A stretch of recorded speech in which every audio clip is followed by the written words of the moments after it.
চলে আসলাম মামুর বেকারদের শহরে। এখন যাচ্ছি হচ্ছে বন্ধু বান্ধবের সাথে দেখা করার জন্য এবং দুপুরে খাওয়ার জন্য। ভাবলাম একটু ভিডিও করি।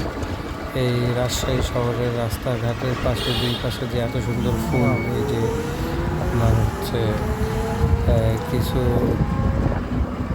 সূর্যমুখী ফুল এবং বিভিন্ন ফুলের সমারোহে দুই রাস্তার পাশে এত সুন্দর করে রাখা হয়েছে। আসলে মনোমুগ্ধকর পরিবেশ। রাজশাহী শহরে আসলে আপনার মন ভালো হয়ে যাবে। আর রাতের সৌন্দর্যটা আলাদা। এখন খাইতে এসছি আমরা বাঙালিয়ানা ভোজের। আমরা সব বন্ধু মিলে একসাথে নে নে নে নে নে নে বয়সও দিস না মামা। আচ্ছা বন্ধু রায়ান, আমার কলিজার বন্ধু।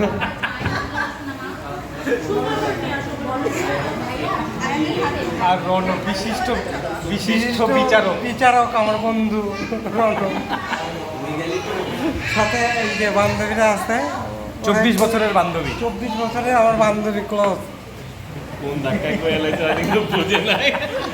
আমি কইছি আমি দিন পর সব বন্ধুরা মিলে রাজশাহীতে যে আমাদের ওই যে মামা হাত ধুইতে গেছিল, এটা চলতেছে ওই যে মা হাত ধুইতে গেছিল বাঙালিয়ানা। লোকেশন দিয়ে ফোন করে আমার তো কি বক্তাটা কবি অন্য কিছু করে।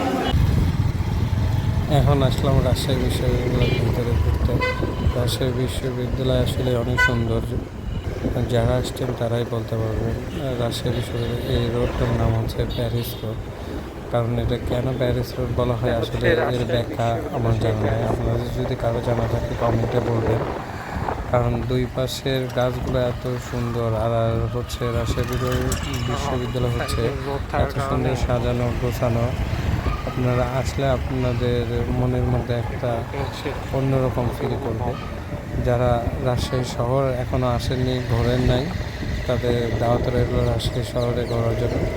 এখন আমের সিজন চলে আসছে, আপনারা আসবেন, ভরপুর আম খাবেন, রাজশাহী শহরটা ঘুরবেন, উপভোগ করবেন, রাজশাহীর দিনের সৌন্দর্য উপভোগ করবেন, রাতের সৌন্দর্য উপভোগ করবেন।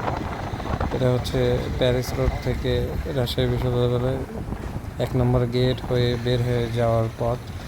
তো এই দিক দিয়ে আমরা এখন বের হয়ে চলে যাব। সেই জন্য আমরা এই পথটাই বেছে নিয়েছি। দেখেন দুই পাশে এত সুন্দর। আসলে নারকেল গাছ প্রচুর লাগানো আছে এবং নারকেল গাছ লাগানোর পরে এই রাস্তাটার সৌন্দর্য আরও সুন্দর হয়ে গেছে। তো এখানে আপনি এসে যদি হাঁটাহাঁটি করেন আপনার মনটা ভালো থাকবে। খারাপ মনও সুন্দর করার জন্য এই রাজশাহী বিশ্ববিদ্যালয় আপনারা ঘুরে আসতে পারেন। আপনারা একবার হলেও রাজশাহী শহর ভিজিট করবেন, কারণ সবার দাওয়াত রইল রাজশাহী শহরে।